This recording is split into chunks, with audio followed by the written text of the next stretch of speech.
가지고 담장을 넘는 우리가 꿈꾸는 교회, 터지기 위해 하나님이 이 교회의 주인 되어 주옵소서.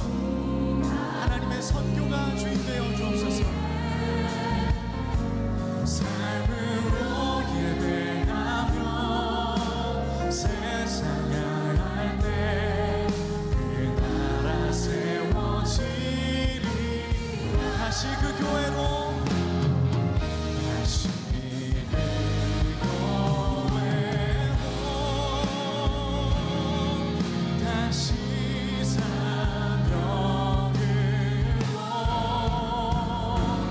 나의 십자가 지고 담장을 넘는 우리가 꿈꾸는 교회, 터지기 위해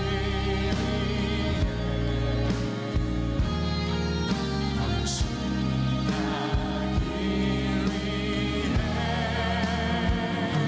삶으로 예배하며 세상 향할 때 그 나라 세워지리. 그 나라 세워지리라. 그 나라 세워지리.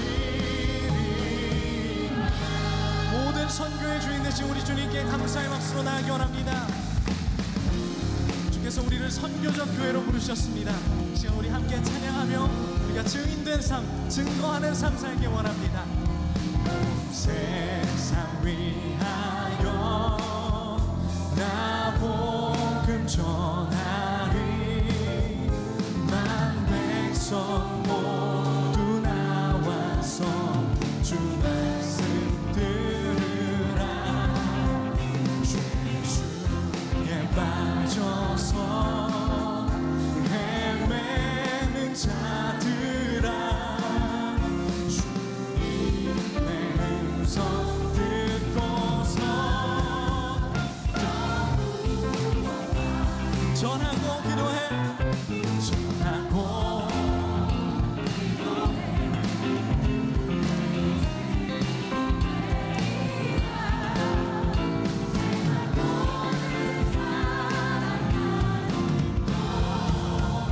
그 사랑아. 계속해서 우리 박수하며 우리 주님의 앞에 나가기를 원합니다. 온 세상 위하여 주 은혜 임하니. 주 예수 이름 믿고 이 복음 전하자. 먼 곳에 나가서 전하. 그래도 우리가 보낼 수 있지 않습니까? 기도하며 어느 곳에 있든지 늘 기도 힘쓰. 전하고 기도해. 전하고 기도해. 매일 증인 되리라.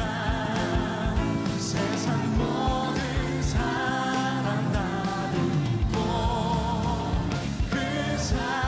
전하고 기도합시다.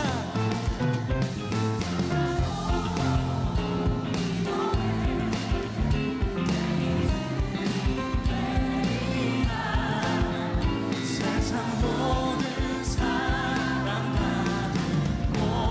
다시 한번 그 기쁨을 증거하는 증인 되기를 원합니다. 전하고 기도해. 매일 증인 되리라. 세상 모든 사람 다. 우리 마저 다시 한번 그 사랑 전하고 기도해. 전하고 기도해. 매일 증인 되리라.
자손은 주님 품이세. 우리를 세상과 열방을 향해 부르시는 그리스도. 일할 곳이 아직도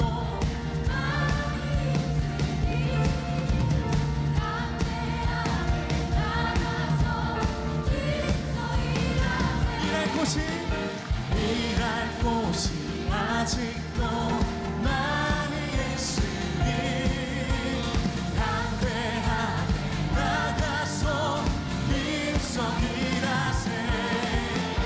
여호수아 본받아 앞으로 가세. 우리 거할 처소를 주님 품. 여호수아 본받아 여호수아 본받아 앞으로 가세. 우리 거할 처소를 주님 품이. 여호수아 본받아 여호수아 본받아 앞으로 가세. 우리 마지막으로 고백합시다. 여호수아 본받아 여호수아 본받아 앞으로 가세. 우리 거할 처소는 주님 품이세.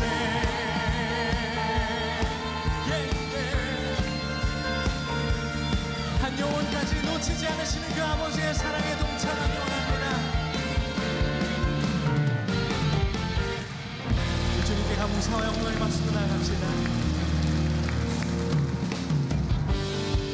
세상 모든 민족이 구원 얻기까지 단 한 번도 쉰 적 없으시고 쉬지 않으시는 그 아버지 하나님의 마음을 우리가 알아서 함께 나아가기 원합니다. 세상 모든 민족이 구원을 얻기까지 쉬지 않으시는 하나님. 주의 심장 가지고 일어나 주 따르게 하소서. 세상 모든 육체가 주의 영광 보도록 우릴 부르시는 하나님. 주의 손과 말 되어 세상을 치유하며 주 섬기게 하소서. 우리 바다 높음 같이 여호와의 영광을 인정하는 것이 온 세상 가득하리라.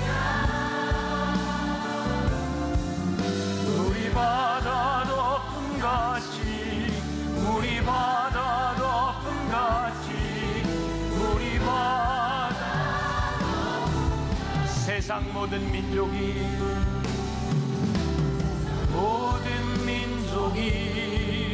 구원을 얻기까지 쉬지 않으시는 하나님.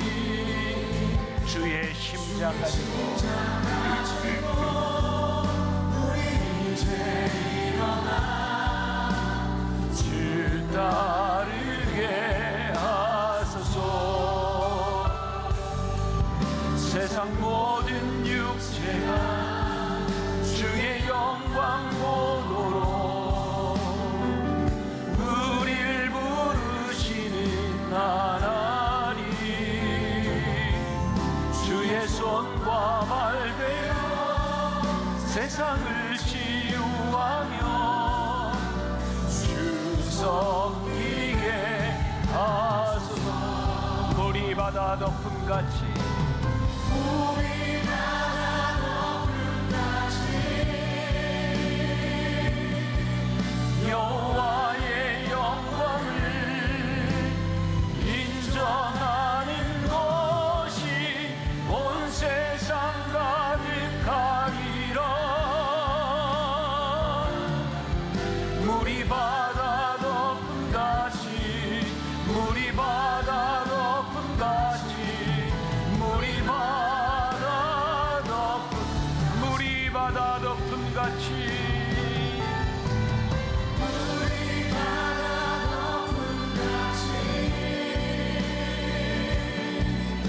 여호와의 영광을 인정하는 것이 온 세상 가득하리라. 물이 바다 덮음 같이 물이 바다 덮음 같이 물이 바다 덮음 보리라.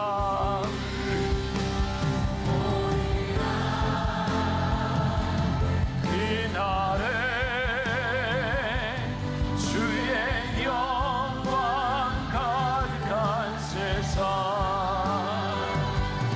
우리는 듣게 되리. 세상 가득한 승리의 함성 우리 바다 덮음 같이 여호와의 영광을 인정하는 것이 온 세상 가득하리라. 물이 바다 덮음 같이 물이 바다 덮음 같이 물이 바다 덮음 같이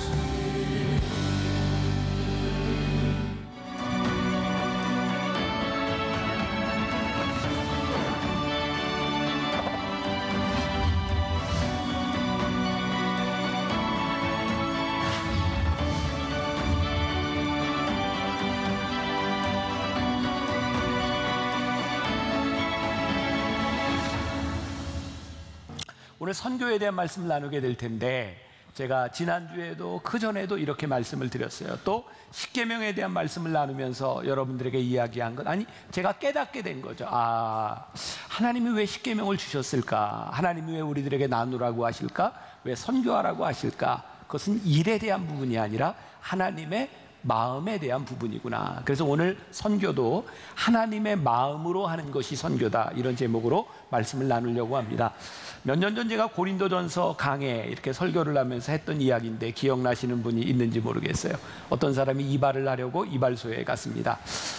뭐 사람이 다 그런 건 아니지만 이발사 중에 말을 굉장히 많이 하는 사람이었던 것 같아요. 이렇게 손님이 앉아 있는데 너무 귀찮게 하니까 막 세상 돌아가는 이야기, 정치, 경제 막 이런 이야기를 하니까 그냥 이렇게 조용히 눈을 감고 있었던 것 같아요. 이발사가 한참 이발을 하다가 손님에게 묻습니다. 선생님, 정말 이 세상이 이렇게 돼서야 되겠습니까? 잘못된 거 아닙니까, 선생님? 이분이 조용히 눈을 감고 있다가 죄송합니다, 제가 별로 신경을 쓰지 않아 잘못 들었습니다. 그랬더니 이발사가 화를 내는 거죠. 아니, 말을 듣지 않을 거면 왜 여기 앉아 있는 거예요? 그리고 막 화를 낸 거죠. 제가 그때 설교하면서 이런 질문을 던졌습니다. 이 손님은 머리를 자르려고 앉아 있을까요? 이발사의 말을 들으려고 앉아 있을까요? 너무나 분명한 것을 우리들이 잃어버리고 살아가는 것 같다는 생각이 들었습니다. 우리는 교회에서 참 많은 일들을 합니다. 우리는 열심히 합니다. 아니, 이렇게 침을 튀면서 열심히 말을 하고 있을지도 모릅니다. 그런데 그것이 정말 하나님의 마음에 합한 일이 아니라면 우리는 엉뚱한 일을 하고 있을 수도 있겠다. 요즘 저에게 계속 찾아오는 도전입니다. 우리 교회, 단순히 만나교회라고 하는 이 건물을 떠나서 우리의 모임은 정말 하나님 마음에 합한 것인가? 우리들이 가지고 있는 믿음은 정말 옳은 것인가? 이런 질문들이 저에게서 계속 되어집니다. 왜? 정말 많은 교회들이 모이고 수십 년의 역사를 가지고 있었지만 어쩌면 그렇게 하나님과 관계없는 일들이 일어날까라고 하는 그런 마음도, 그런 아픔도 우리들에게 있기 때문이죠. 사도 바울도 그의 사역에서, 저 개인적으로 굉장히 좋아하는 사도요, 제가 닮고 싶은 분인데, 그의 삶 가운데서 많은 깨어짐이 있었던 것 같아요. 그리고 그가 오늘 본문에서 이야기하는 것처럼 내가 이것만은 붙들어야 되겠다라고 하는 것을 깨닫게 되죠.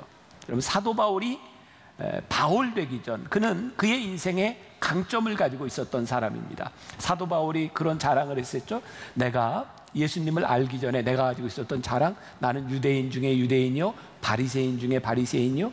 그것은 소위 우리말로 이야기한다면 귀족이라는 이야기겠죠. 선택받은 족속이라는 이야기겠죠. 또 그는 이야기합니다. 나는 가말리엘의 문화에서 배웠다. 그 당시에 가장 유명한 석학에게서 학문을 배웠다는 거예요. 또한 당시 로마가 세상을 지배하고 있을 때 나는 로마의 시민권을 가지고 있는 사람이었다. 그러니까 사도 바울은 그 시대에 그가 가지고 있었던 모든 강점을 가진 사람이었어요. 그런 사람이 사도행전에 보면 예수 믿는 사람들을 잡아 죽이기 위해 열심을 냈던 사람이죠. 최초의 순교자 스데반이 죽던 자리에 거기에 돌을 들고 있었던 사람이 사도 바울이었습니다. 한번 생각해 보세요. 누군가를 죽일 정도로 그 마음에 확신과 열정이 있었다고 하는 것은 그렇게 쉬운 일이 아닙니다. 사도 바울은 그런 열정을 가지고 예수 믿는 사람을 핍박하던 자였죠. 그런데 그 사람이 회심을 한 거예요. 예수님을 만나게 된 거죠. 그래서 사도 바울은 그가 가지고 있는 강점을 가지고 열정을 가지고 열심히 복음을 전합니다. 자, 오늘 우리가 읽은 이 본문 말씀 고린도전서 2장은 사도행전 17장을 알아야 이 말씀이 이해되는 부분입니다. 사도행전 17장은 선교에 있어서 굉장히 중요한 부분입니다. 거기에 어떤 사건이 나오냐면 사도 바울이 그리스 아테네에 가게 돼요. 성경에 아덴이라고 되어 있는 곳입니다. 거기에 가서 보니까 복음을 전하러 가서 보니까 사람들이 얼마나 많은 신을 섬기는지 몰라요. 여러분들 일본에는 약 800만 개 정도의 신이 있다 그러죠.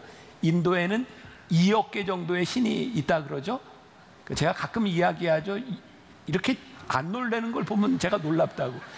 여러분 놀랄 일을 얘기를 들으면 좀 놀래고 이렇게 반응을 보이면서 더운데 안 그러면 졸려요. 네. 네, 반응? 네, 네. 자, 사도 바울이 가서 보니까 그 사람들이 여러 신들을 섬기는데 혹시라도 빼먹은 신이 있을까봐 알지 못하는 신에게도 절을 하고 있었던 거예요. 사도 바울이 이렇게 이야기를 하죠. 너희들이 알지 못하는 그 신을 내가 너희에게 알게 하겠다. 그러면서 하나님에 대해서 설명하기 시작합니다. 자, 사도 바울은 그 당시에 로마가 가지고 있었던 헬라 철학, 헬라 학문에 익숙해 있던 사람이기 때문에 사도 바울은 아주 지적으로 철학적인 언변으로 그들에게 설명하기 시작합니다. 그런데요, 사도 바울이 그렇게 자신의 강점을 가지고 복음을 전했는데 여기에서 열매가 많지 않았습니다.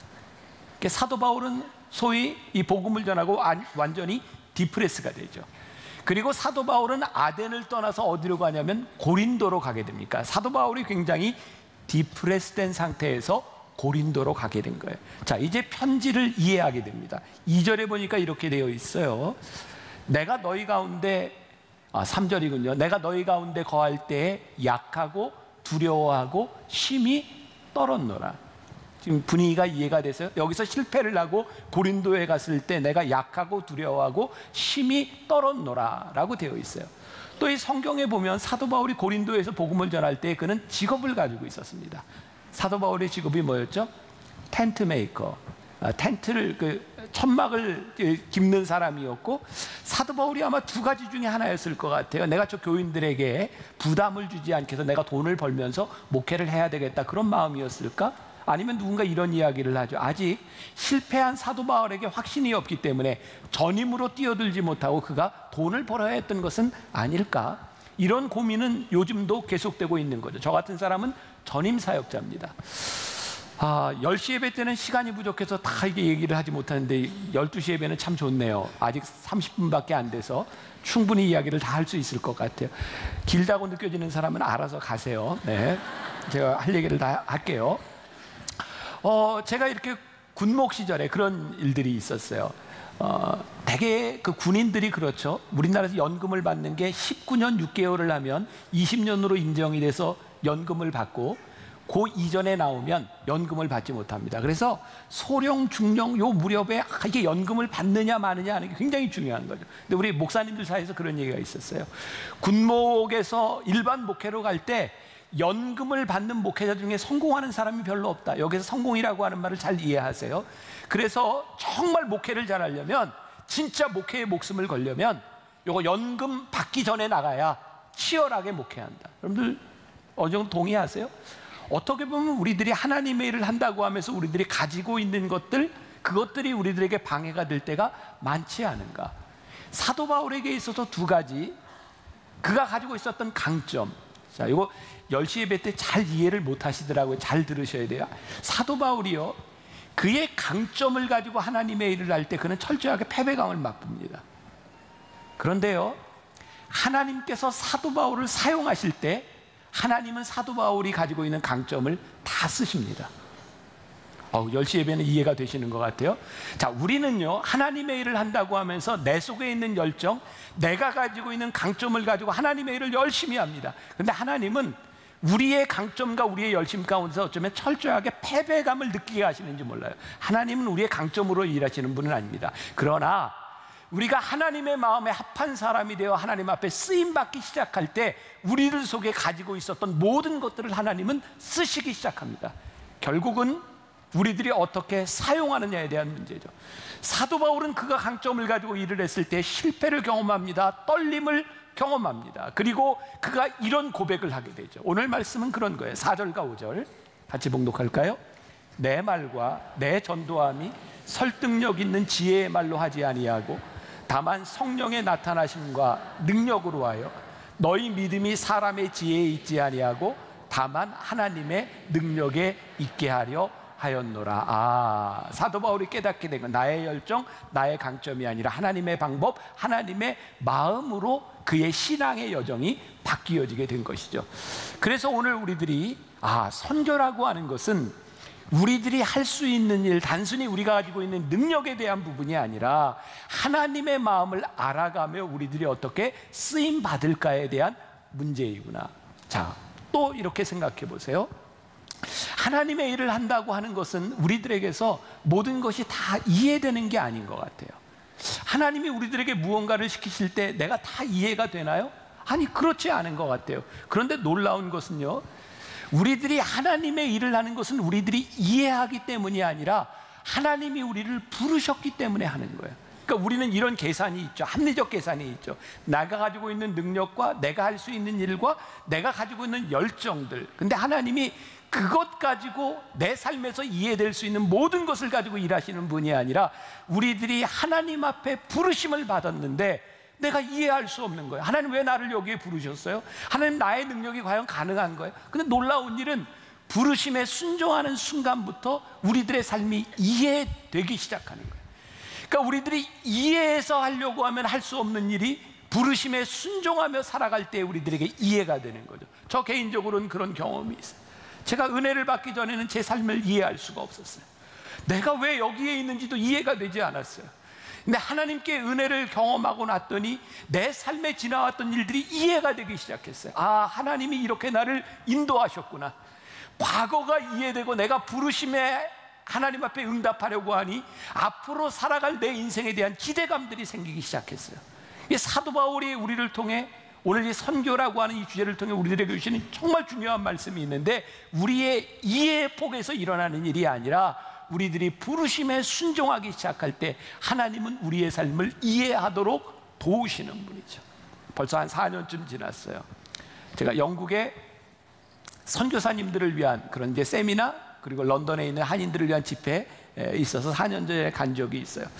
제가 거기에 간 것은요, 정말 저에게 이해할 수 없는 일이었어요. 왜냐하면 저를 정말 이렇게 이런 표현 써도 될 것 같아요. 집요하게 저를 초청하던 한 선교사님이 있었어요. 저는 모르는 분이에요. 그분이 우리 교회 예배도 들어와서 듣고 저에게 이제 페북 친구가 되어서 계속 그분이 이야기를 하는데, 제가 이렇게 이해가 안 되는 건, 아니 한국 사람이 영국에 가서 무슨 선교사가 된다는 거예요. 제 마음에 영국이라고 하는 나라는 제가 공부를 하면서 우리나라의 최초의 선교사로 순교했던 토마스 선교사를 파송한 나라가 영국이잖아. 웨일즈의 부흥운동이 일어났고. 근데 우리나라 사람이 영국에 가서 무슨 복음을 전한다고 하는 것인가? 근데 그분이 너무 열심히 영국에서 복음을 전하는 거예요. 그리고 그분의 편지에 보니까 지금 영국에 있는 크리스찬이 3%밖에는 안 된대요. 영국에는 지금 기독교인보다 모슬렘, 이슬람 사람들이 더 많아진 나라가 되었다는 거예요. 하나님이 그분을 거기에 부르셨다는 거예요. 영국은 우리나라보다 잘 사는 나라입니다. 많은 것을 가진 나라입니다. 그런데 하나님께서 그분을 거기에 부르셨기 때문에 그분이 거기에서 하는 그 일들이, 그분의 사역이 제 마음을 움직였어요. 저는 그분을 한 번도 만나본 적이 없는 상태에서 영국에 가게 된 거죠. 근데 영국에 가게 될 때 제가 굉장히 이렇게 몸이 좀 안 좋은 상태였어. 4년 전입니다. 첫날부터 저는 정말 이렇게 태어나서 그런 두통은 처음 경험해 봤고요. 머리가 정말 뽀개지는 것처럼 아팠어요. 그래서 선교사님들을 위한 1시간 강의를 하면 저는 방에 가서 누워 있다가, 그리고 또 1시간 강의를 하고 또 누워 있다가, 근데 이게 도저히 해결이 되지 않는 거예요. 참을 수가 없었어요. 아무래도 병원을 가야 되겠다고. 영국은 복지, 사회복지 이런 그 의료 시설들이 잘 돼 있어서 관광 여행으로 온 사람이 저에게도 돈을 하나도 받지 않았습니다. 그런데 문제는 제가 가서 머리가 아프니까 이게 혈압을 재보니까 혈압이 200을 넘어가고 뭐 정말 어떻게 할 수 있는데 아무 조치가 안 되는 거예요. 그냥 기다리는 거예요. 그리고 약만 하나씩 주는 거예요. 여기 있으면 죽겠더라고요. 뭐 도저히 해결이 안 돼서 나왔다가 제가 이제 쓰러진 거죠. 기절을 한 거죠. 저 태어나서 처음 기절해봤어요. 제가 가끔 여러분들에게 이야기해요. 기절을 안 해보고 인생을 얘기하지 말라고. 기절할 때 그 기분이 삼삼해요. 정말 이렇게 정신을 잃는 게 그런 거구나. 그리고 깨어났지만 도저히 집회를 할 수 없었고요. 그냥 도중에 취소를 하고 한국으로 돌아왔어요. 비행기를 타고 오자마자 내려서 이제 병원에 입원을 했고, 여러 검사를 하는데 뭐 이렇게 병명이 나타나질 않으니까 힘든 거예요. 저는 아프고. 그래서 일주일 내내 이렇게 진통제만 맞고 있다가, 그리고 검사를 하고 이제 퇴원을 하는데 저희 교회 선생님 한 분이 이거 심장을 좀 찍어보자고 하는데, 아니 나는 심장은 아무 문제 없다고. 그리고 안 찍었어요. 근데 그분이 이렇게 날짜를 잡아놔서 와서 이제 찍어보고 이제 바로 이제 심장에 이제 스텐트를 하게 됐죠. 그게 어떤 연관이 있는지 모르겠어요. 그런데 저에게 그 이후로 계속해서 갑자기 찾아오는 이 두통과 어지럼증에 대한 문제를 제가 가지고 살아요. 그러니까 지금은 정말 이렇게 좋은 상태에 서 있지만 몇 주 전까지 제가 여기 서 있는 게 어지러워서 힘드니까, 어지러우면 다리에 힘을 주고 서요. 그래서 설교를 마치고 나면 두 다리가 저려요. 힘을 하도 주고 있어서 이제 그렇게 시간들이 지나가는 거예요. 그래서 저는 이렇게 아프면 우리 교회에 이제 선생님들이 많으니까 가서 갑자기 내가 이게 어지럼증이 왔는데 이 문제가 뭔지 모르겠다고. 그러면 선생님들은 이렇게, 목사님 이게 갑자기 온 게 아니고요. 목사님이 그렇게 사니까 어지럼증이 저는 갑자기 온 것 같은데 제가 어지럼증이 오게 살았다는 거예요. 어쨌든 저에게는 그게 참 너무 힘든 일이고, 언제부터인가 저에게 참 힘든 일 가운데 하나는 제가 아플 때 교인들에게 아프다는 이야기를 하는 게 미안한 거예요. 눈치도 보이고요. 자꾸 아프다 그러면 그만 나가라 그럴 것 같기도 하고 정말 이렇게 눈치가 보여요. 교인들에게 미안하고, 이게 목사가 맨날 이렇게 이러면 안 되는데, 근데 제가 잘못 살아간 부분들이잖아요. 제가 이제 지난번에 미국에 갈 때 정말 안 좋은 상태에서 가게 됐거든요. 그냥 교인들한테 미안한 걸 제가 이렇게 장로님들한테 이렇게 카톡으로 이렇게 메시지를 보낸 게 있어요. 근데 말씀을 준비하다 그 생각이 나서 지나간 메시지를 보니까 이렇게 그대로 살아있더라고요. 제가 이렇게 메시지를 보냈어요. 미안하고 죄송하고 또 감사한 마음으로, 아플 때마다 스케줄 조절을 잘한다고 하면서도 조금만 좋아지면 망가지는 제가 담임 목사로서 참 자격이 없다는 생각이 듭니다. 한 주간 병원도 다니고 주사도 맞고 침도 맞으면서 이제 비행기에 탑승했습니다. 늘 마음이 약해 거절하지 못하고 일을 벌려놓고 힘이 드네요. 유난히 길게 어지럼증으로 힘들어하며 제 삶을 만지시고 다듬어 가시는 하나님을 다시 묵상합니다. 목사가 교인들에게 줄 수 있는 가장 큰 선물은 건강한 자신이라 해놓고 좋은 사람 되지 못함에 죄송합니다. 2주간 일정을 잘 마치고 돌아올 수 있도록 기도해 주세요. 기쁜 마음으로 만날 수 있기를 기대하며 모두 사랑하고 축복합니다. 제가 아프기 때문에 이제 혼자 비행기 안에서 그렇게 외롭고 힘든 마음이었던 것 같아요. 그래서 여러 장로님들이 저에게 격려 메시지를 보내주셨는데, 그 중에 한 분이 저에게 이런 글을 보내주셨어요. 건강한 자신도 귀하지만 마음이 약해 거절하지 못하는 건강한 마음으로 인해 감사합니다.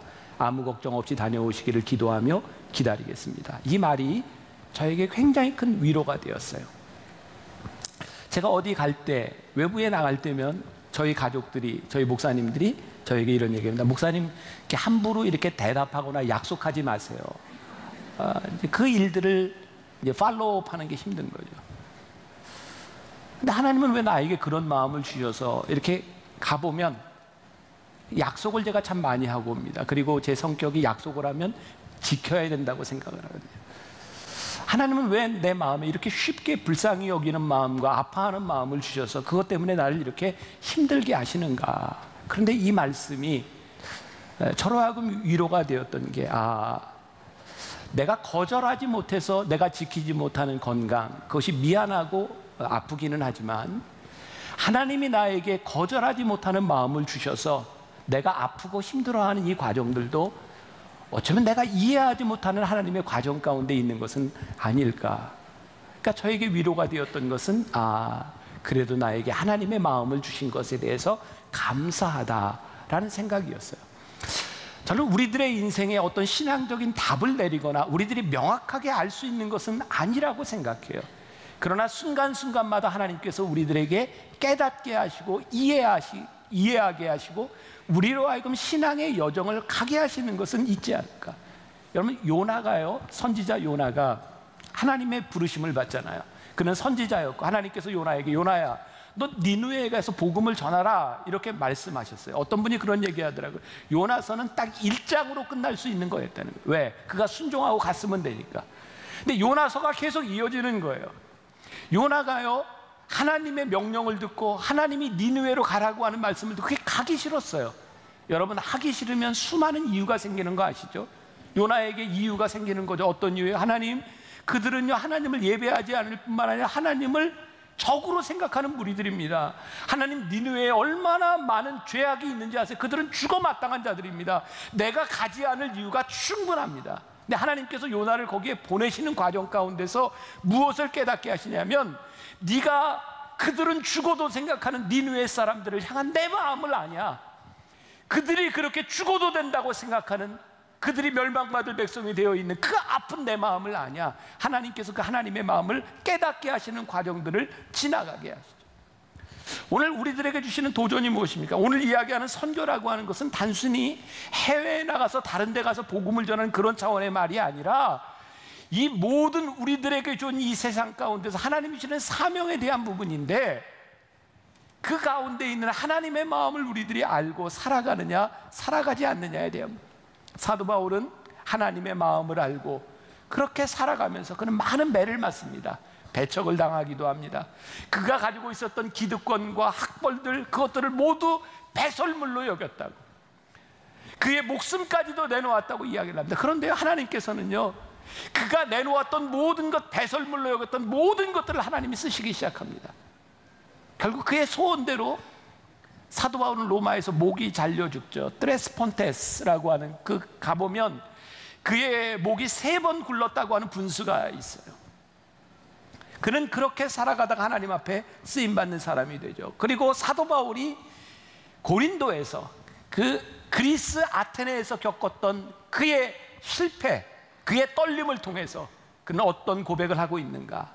오늘 우리가 읽은 본문 말씀 2절에 보니까, 내가 너희 중에서 예수 그리스도와 그가 십자가에 못 박히신 것 외에는 아무것도 알지 아니하기로 작정하였습니다. 사도 바울은 그런 실패의 여정들을 통해서 그가 전해야 되는 것이 무엇이고 하나님이 나에게 주신 마음이 무엇인지를 깨닫게 됩니다. 오늘 우리들이 읽은 말씀 가운데 중요한 말이 있어요. 4절에 보니까 내 말과 내 전도함이 설득력 있는 지혜의 말로 하지 아니하고 다만 성령의 나타나심과 능력으로 와요. 사도 바울이요, 하나님의 능력을 경험하기 시작하죠. 그가 가지고 있었던 강점으로가 아니라 그가 하나님 앞에 쓰임받고 내가 내 지혜로 하지 아니하고 십자가 이외에는 어떤 것도 전하지 않기로 결심하는 순간 그의 삶에 능력을 경험하기 시작해요. 저는 어렸을 때 그런 기억이 있어요. 초등학교 다닐 때 그 선생님이 이렇게 자습해라 이럴 때는 꼭 어떤 학생 하나야, 그게 반장일 수 있고 부반장이 있을 수 있고, 옛날엔 분단장도 있었잖아요. 요즘 애들은 모를 거예요. 우리 때는 초등학교에 한 반에 70명, 80명 했으니까 분단장도 꽤 괜찮은 거 아니었어요? 네. 그 이제 그 자율학습할 때 선생님이 떠드는 애들 너 이름 적어놔. 그럼 그 순간부터 이름 적는 애는 대단한 거예요. 이름. 야, 이게 얼마나 큰 능력인지 몰라요. 왜? 하나님, 선생님이 나에게 이름 적는 능력을, 전권을 준 거죠. 우리 때는 또 요즘 애들은 어떤지 모르겠는데 6학년이 되면 주번이라는 게 있어요. 주번. 주번이라는 게 있는데 또 주번이 되면 여기다 완장을 채워주잖아요. 딱 주번. 제가 초등학교 6학년 때 제 여동생이 초등학교 1학년으로 같은 학교를 다녔거든요. 주번이 되면 그 정문 후문에서 이렇게 딱 지키잖아요. 늦게 오는 애들 막 기합 주고. 제가 주번 한 장 딱 차고 제 여동생이 들어가는 후문에 제가 섰다는 거 아니에요. 오빠, 주번. 전 그때 그 기억이 아직도 있어요. 야, 이 주번, 이게 대단한 거 아닙니까? 이게 뭔가요? 저는 우리 교회 수련회를 가서도 요즘은 제가 수련회, 전교인 수련회도 없어지고 했지만 청소년, 이렇게 아이들 수련회 가서요, 진짜 거기서 제일 중요한 역할을 하는 애가 뭐냐면 초등학교 수련회 가면 중학교 1학년짜리에게 완장만 채워놓으면 정말 잘합니다. 선생님의 능력을 위임받는 거, 이게 델리게이션이라고 하는 말이죠. 그것만으로도 우리는 굉장히 능력 있는 자들. 그게 사도 바울이 이야기하는 게 너희들이 성령의 능력, 하나님께서 너희를 부르셔서 너희로 하여금 이 복음을 전하게 하셨는데 이 복음을 전할 때 성령께서 너희에게 이 능력을 위임해 주셨다. 그러니까 우리들이 선교한다라고 하는 것, 이것을 단순한 어떤 그 해외 선교나 이런 영역뿐만 아니라 우리들의 삶에서 하나님 앞에 우리들이 부르심을 받았다고 하는 것은요, 그 부르심으로 인하여 하나님의 능력을 우리들이 경험하는, 이 경험이 우리들에게 힘이 되고 이 능력이 우리를 붙잡아 주는데, 오늘 우리들이 순종하지 아니하고 우리들이 사역에 동참하지 않는 것으로 인하여 우리들이 그 능력을 경험하지 못하는 건 아니에요. 예를 들게요. 벌써 10여 년 전입니다. 제가 이 선교 사명에 대한 설교를 하면서 제가 그때 인상 깊게 들었던 이야기가 있었어요. 여러분들 그 한국에는 많은 교단들이 있죠. 교단들마다 이렇게 색깔들이 있습니다. 어떤 교단에서는 이렇게 방언, 신유 이런 걸 굉장히 강조하는 데가 있고, 어떤 교단에서는 방언을 하면 이단이라고 하는 데도 있어요. 근데 저희 교회의 특징 중에 하나는, 저는 신앙의 스펙트럼을 좀 넓게 하고 싶다. 이게 우리들은 하나님이 여러 가지 방면에서 우리들에게 은사를 주시고 다른 방법으로 역사를 하시는 분이기 때문에 정말 이단적으로 잘못된 게 아니면 우리들의 신앙의 스펙트럼을 이렇게 좀 넓게 할 필요가 있다고 생각해요. 근데 어떤 진보적인 교단의 목사님인데, 이분이 이제 교인들과 함께 선교 여행을 가게 된 거예요. 인도네시아로. 근데 이 목사님이 이제 이렇게 얘기를 하는 거죠. 나는 선교지에 가서 절대로 사람들에게 손을 얹고 기도하거나 안수하거나 이러는 거 안 합니다. 나는 그런 거 안 합니다. 그렇게 약속을 하고 간 거예요. 근데 인도에 갔는데 원주민들이 한국에서 목사가 왔다는 이야기를 들으니까 그 사람들은 목사가 없거든요. 그러니까 목사가 온다는 게 귀한 일이에요. 막 환자들이 와서 기도해달라고 온 겁니까? 그러니까 목사님이 나는 이런 거 안 한다고. 근데 선교팀들이, 목사님 그래도 저 사람들이 왔는데 그냥 손만 얹어달라고. 그래서 목사님이 그냥 손만 얹은 거예요. 근데 저녁이 되고 다음 날인데 난리가 난 거예요. 병이 나왔다고 사람들이 여기서 소문 듣고 막 온 거예요. 목사님 나는 안 한다고, 난 이런 거 안 믿는다고. 근데 놀라운 일은요, 그분이 믿느냐 안 믿느냐에 관계없이 손을 얹으면 사람들이 낫는 거예요. 그분이 돌아와서 그런 고백을 했습니다.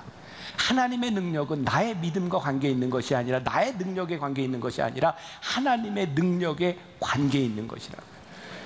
우리들이요, 하나님을 이해하지 못하고 하나님을 믿지 아니하고 하나님의 마음을 우리들이 알지 못하고 하나님의 사역에 동참하지 아니함으로 인하여 우리들이 하나님의 능력을 경험하지 못할 때가 참 많이 있어요. 사도 바울이 그가 가지고 있었던 강점이 아니라 그가 하나님 앞에 쓰임받기로 결심하였을 때 하나님은 그의 삶의 모든 것들을 쓰시기 시작하는 거예요. 그러니까 이 선교라고 하는 것은요, 단순한 어떤 지역적인 문제가 아니라 우리들의 삶에서 하나님의 능력을 경험하느냐 경험하지 않느냐에 대한 부분이에요. 이 하나님의 능력이요, 하나님의 기쁨과 밀접한 관계가 있는 거예요. 하나님께서 우리들에게 델리게이트, 우리들에게 권한을 부여해 주셨다면 하나님은 무엇을 기뻐하실까요? 하나님의 능력을 쓰는 것이죠. 우리들이 하나님의 능력을 쓰기 위해서 필요한 것이 무엇일까요? 순종이죠. 하나님이 우리들에게 주신 것을 잘 쓰는 것은 순종이고요, 그것을 남용하면 교만이 됩니다. 하나님은 우리들에게 주신 것을 잘 쓰시기를 원하신, 그럼 여러분들에게 무엇을 주셨나는 거예요? 우리들에게 하나님의 마음이 느껴지고 하나님의 마음에 우리들이 순종해야 되는 거예요. 예수님께서 마가복음 16장 15절에서 또 이르시되 너희는 온 천하에 다니며 만민에게 복음을 전하라 하셨어요. 우리들에게 부여해 주신 거예요. 델리게이트 해 주신 거예요. 사무엘상 15장에 보면 아주 유명한 이야기가 있어요. 사울이 아멜렉과의 전쟁에서 승리하고 난 후에 하나님께서 사무엘을 통해서 모든 전리품을 진멸하라고 했는데 좋은 것들을 남겨놨잖아요. 그래서 사무엘상 15장 22절에 유명한 말이 나오죠. 순종이 제사보다 낫다. 이 말은 뭐냐면 그가 제사 드리려고 이렇게 구별해 놓은 것을 보고 사무엘이 질책하죠. 하나님이 다 진멸하라고 했는데 사울왕이 뭐라 그래요? 내가 이걸 가지고 하나님께 제사 드리려고 했다고. 그랬더니 하나님은 제사보다 순종을 원하십니다. 그러죠. 그 당시 사울왕은 모든 전쟁에 승리했던, 전쟁에 능한 사람이었습니다. 그는 많은 능력을 가지고 있었습니다. 그런데 하나님께서 사울왕을 버리십니다. 하나님은 그의 능력이 필요했던 것이 아니라 그의 순종이 필요했던 것이죠. 제가 요즘 읽고 있는, 거의 다 읽었는데 J.D. 그리어라고 하는 사람이 쓴 새로 나온 책입니다. 하나님을 하나님 되게. 이 책에서 계속 그런 이야기를 하는 거예요. 우리가 하나님을 믿지 못하는 것은 자꾸 하나님을 이해하려고 한다는 거예요. 내가 이해하면 믿겠다고 하는데 하나님은 절대로 여러분들이 이해할 수 없다는 거예요. 왜? 하나님은 우리의 이해보다 크신 분이니까. 우리들이 하나님을 믿으며 순종하기 시작할 때 우리는 하나님을 이해해가기 시작해요. 얼만큼? 하나님께 순종한 만큼. 오늘 이 말씀을 준비할 때 제가 그 책을 읽으면서 하나님께서 우리들에게 주시고자 하시는 메시지가 있다. 우리들이 하나님의 마음을 안다고 하는 것은 우리의 이해 가운데서 되어지는 것이 아니라 하나님 앞에 순종함을 통하여 우리들이 알게 되는 것이 하나님의 마음이다. 리고렌 목사가요, 목적이 이끄는 삶에서 크리스찬을 둘로 이렇게 나눕니다. 하나는 월드리 크리스찬, 세속적인 크리스찬, 또 하나는 월드 클래스 크리스찬, 세계적인 크리스찬으로 이렇게 나눕니다. 세속적인 크리스찬은 어떤 사람인지 아세요? 늘 자기중심적입니다. 영어로 하면 me first. 늘 내가 먼저입니다. 이기적입니다. 내가 손해보려고 하지 않습니다. 그 사람들은 굉장히 세속적이고 이기적인 사람의 몸입니다. 하나님은 우리를 세속적인 크리스찬으로 머물기를 원하시는 것이 아니라 세계적인 월드 클래스의 사람이 되기를 원하시는데, 여러분, 이 말은 세상적으로 이야기하는 세상을 이렇게 다니는 성공적인 기업인 같은 그런 이미지가 아니라 하나님이 우리를 쓰시려고 하는 것은 이기적인 우리보다 훨씬 더 크신 거라는 거예요. 오늘 우리가 파송식을 하면서, 오늘 여기 다 참석하지 못했지만 정말 많은 청년들이 나갑니다. 이 청년들을 내보내고 이 청년들을 후원하기 위해서 여러분들이 바자에 참석해 주셨잖아요. 여러분들 먹거리도 먹고 그랬죠? 네. 여러분, 거기에 이익금이 얼마가 남았는지 아세요? 한 5천만 원 남았습니다. 놀래시라니까요. 왜? 아니, 여러분들이 먹고 한 게 이익금이 5천만 원 굉장히 많이 남지 않았습니까? 전 굉장히 놀랍고 감사한 일이라고 생각하거든요. 근데 종종 이런 이야기들을 합니다. 아니, 5천만 원 정도 남았으면, 그리고 그것은 이제 청년들을 지원하는 액수만, 그러니까 선교지에 가기 위해서 그 팀들이 다 움직이려면 얼마나 많은 액수의 돈이겠습니까? 몇 억이 되는 거죠. 아니, 거기에 갈 돈으로 거기 어려운 사람들을 도와주지 뭐하러 거기 돈 들여서 가? 또 이런 이야기를 할 수 있을 것 같아요. 아니, 그 나라에만 어려운 사람들이 있는 것이 아니라 우리나라에도 가난하고 어려운 사람들이 있는데 눈에 보이는 사람부터 어려운 거 구제해야지 왜 거기까지 가?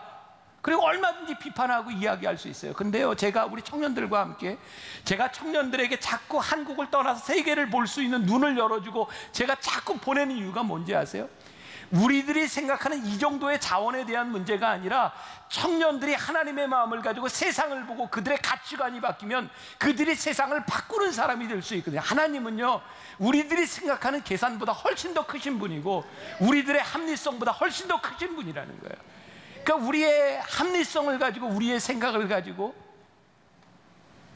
월들리, 세속적인 크리스찬이 되는 것이 아니라 하나님이 우리를 어떻게 쓰실 수 있는가에 대해서 우리들의 마음과 우리들의 삶을 열면 하나님의 능력을 경험하고 그것이 하나님이 기뻐하시는 일이라는 거예요.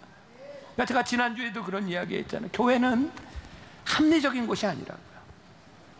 이 말 또 오해하지 마세요. 교회는 이렇게 담임 목사 마음대로 해야 돼, 이런 이야기가 아니에요. 우리의 계산을 넘어서는 곳이라는 거예요. 우리의 이해폭을 넘어서는 곳이라는 거예요. 하나님은 우리의 생각보다 크신 분이기 때문이죠.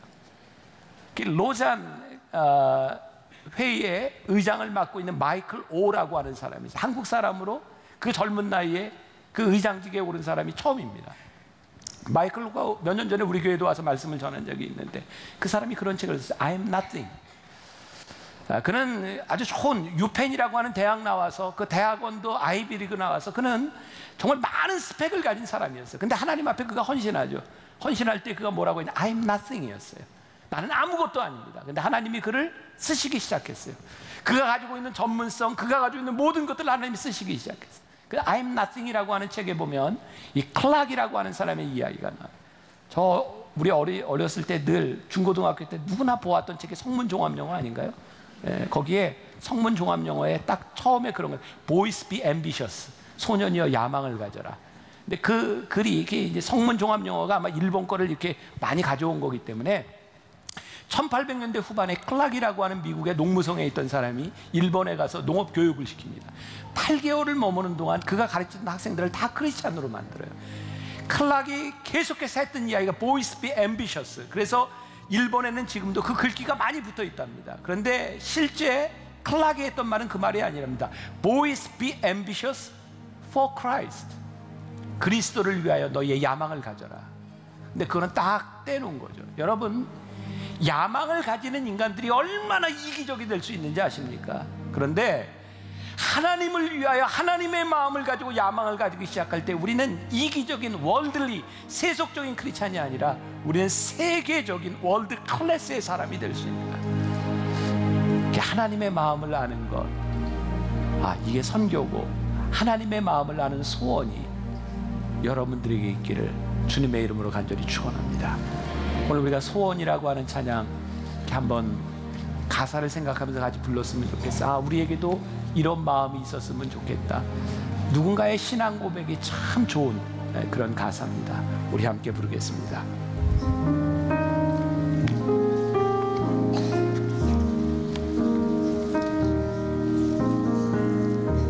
삶의 작은 일에도 그 마음을 알기 원하네. 그 좁은 길로 가기 원해. 나의 작음을 알고 그분의 크심을 알며 소망 그 깊은 길로 가기 원하네. 저 높이 솟은 산이 되기보다 여기 오름직한 동산이 오름직한 동산이 되기. 내 가는 길만 비추기보다는 누군가의 길을 비춰준다면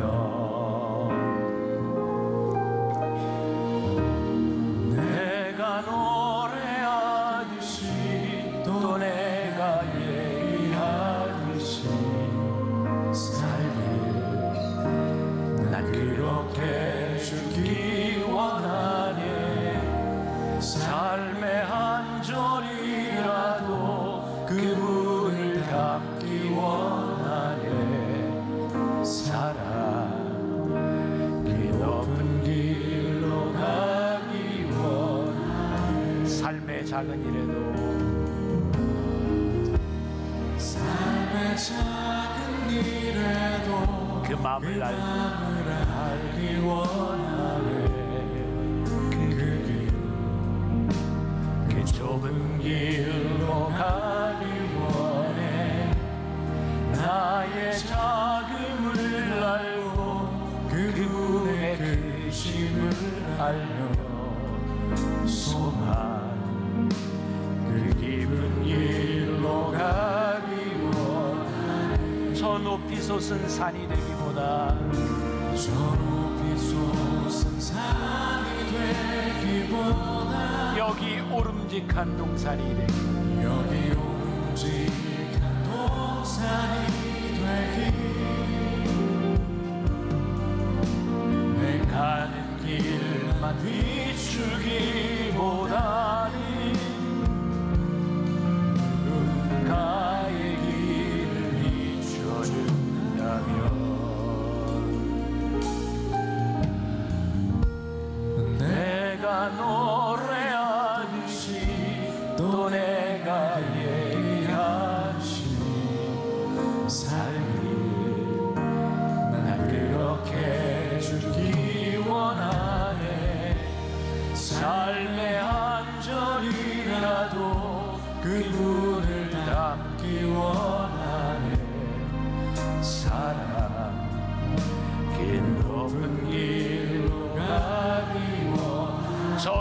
솟은 저 높이 솟은 산이 되기보다 여기 오름직한 동산이 여기 오름직한 동산이 되기 내 가는 길만 비추기보다는 누군가의 길을 비춰준다면 우리 함께 일어나 찬양할까요? 내가 노래하듯이 내가 노래하듯이 또 내가 얘기하듯이 살길 난 그렇게 죽기 원하네 삶의 한 절이라도 그분을 닮기 원하네 사랑 그 높은 길로 가기 원하네 그 좁은 길로 그 좁은 길로 가기 원하네 그 깊은 길로 그 깊은 길로 가기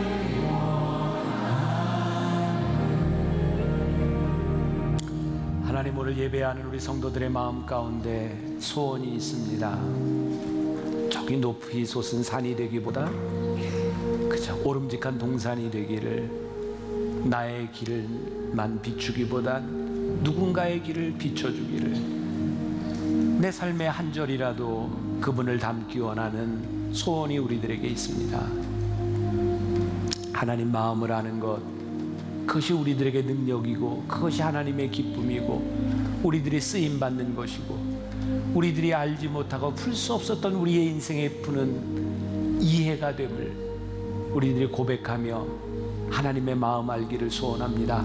특별히 이번 여름 이곳저곳 흩어지는 주의 백성들을 기억하시고 또 선교사로 파송받는 귀한 가정을 하나님 기억하셔서 멀리 떨어져 있지만 오고 가는 소식이 주 안에서 복되게 하여 주옵시고 하나님 우리 사랑하는 성도들 이 땅 위에 살아가며 하나님 앞에 쓰임받는 데 부족함이 없도록 순종하며 또 하나님 부으시는 축복을 나누는 사람들 복의 근원이 되는 사람들 물질로 인하여 넘어지지 않는 사람들 주의 백성들이 되게 하여 주옵소서.